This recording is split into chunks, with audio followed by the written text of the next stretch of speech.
एक जंगल में एक दुष्ट और लालची भेड़िया रहता था। एक दिन उसने एक हिरन का शिकार किया।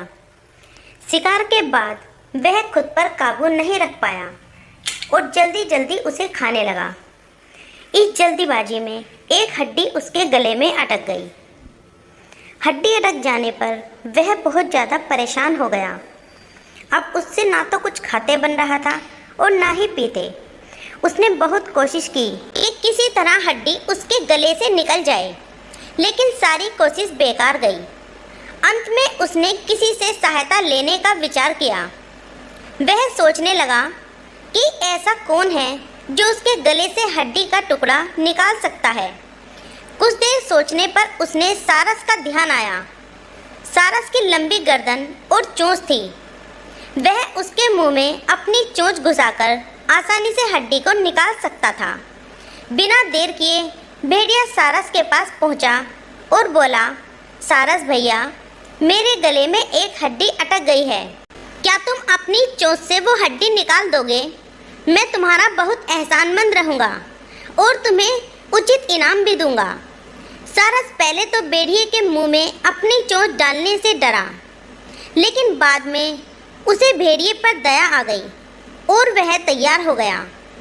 भेड़िया मुंह खोलकर खड़ा हो गया और सारस ने अपनी लंबी चोंच उसके गले में डाल दी, लेकिन उसकी चोंच हड्डी तक नहीं पहुंच पाई।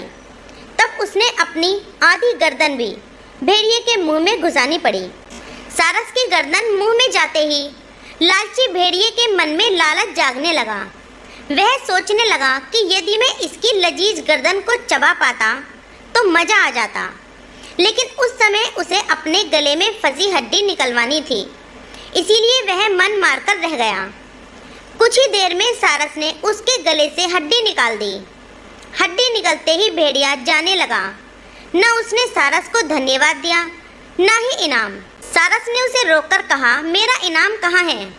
तुमने कहा था कि तुम इस काम के बदले मुझे इनाम दोगे।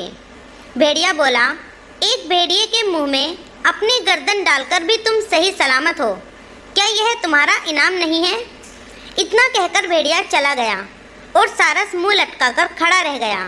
सीख: लालची और दुष्ट व्यक्ति से कभी कृतज्ञता या पुरस्कार की अपेक्षा नहीं करनी चाहिए।